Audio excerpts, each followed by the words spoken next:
Welcome back to the morning show. We're breaking light down to a science. Hand over the laser. Lucky any of us are still standing here. So we're talking about polarized light today. We were talking about polarized light, right? So the key is that when light propagates, the way that the electric field wiggles is either this way or this way. By the way, it's Matt Sellon. He's the wise guy. Yeah. That's okay. And actually, it can be going, if you just have like a flashlight or something like that, the light is going to be wiggling every which way. Some of the light waves are going to be going this way, some are going to be going this way, and some are sideways and so on. And the way you can actually play around it, even at home, and try to see what the effect of this polarization is if you get yourself some polarized sunglasses. And I'll explain how that works in a second. I have some big polarized sunglasses here that you were playing with a second ago. The Elton John glasses. There you go.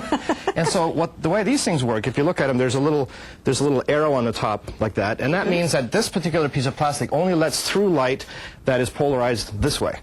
Okay, so if we just look at this morning show sign through that, you'll see that it's a bit dimmer because only half the light is going to get through. And if I now hold one next to it, which is asking for light that's polarized in the same way, it doesn't change very much because the first one is already changing it so that all the light that gets through this very first one on the way back to the camera is horizontally polarized. But if I just rotate this one by 90 degrees, then nothing gets through anymore. Right. That's because this thing is asking everything to be that way. When I put this thing over here, it wants everything to be up and down, but there's none of those left once it's gone through here. Okay? Okay. So you can separate light out into vertically and horizontally polarized that way. So what is the point then of polarizing sunglasses? I'm glad you asked. I just happened to have some that I got at the drugstore last night. And so what happens is when light shines off the road surface as you're driving, let's say, the surface, when the light bounces like that, tends to make the light be polarized horizontally.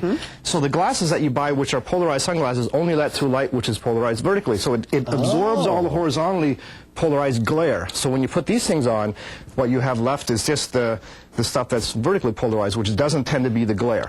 I've read in car magazines sometimes that people will complain that a liquid crystal display in their car, when they put their polarized sunglasses on, is no longer visible. And I'm glad you said that too, because we're going to talk about liquid crystals in a couple of weeks. Oh. But if you have these sunglasses and you can pop a lens out, which you should never do without asking your mom or dad, then you can do the same experiment. You can turn the lens 90 degrees and you can see that nothing gets through both of those lenses like that.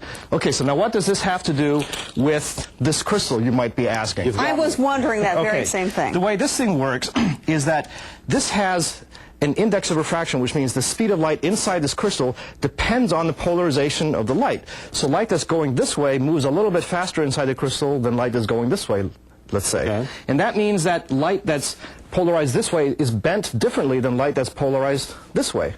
Now, as you look at this number 3, the light that comes off of that little number 3 on that piece of paper is a mixture of both vertically and horizontally polarized light. So both kinds of light are coming off of that, but this crystal behaves quite differently for this kind of light and for the vertical kind of light. And so what happens is you get two different images. So if we held one of these polarizing filters over the crystal, would it remove one of those 3s? Let's try it.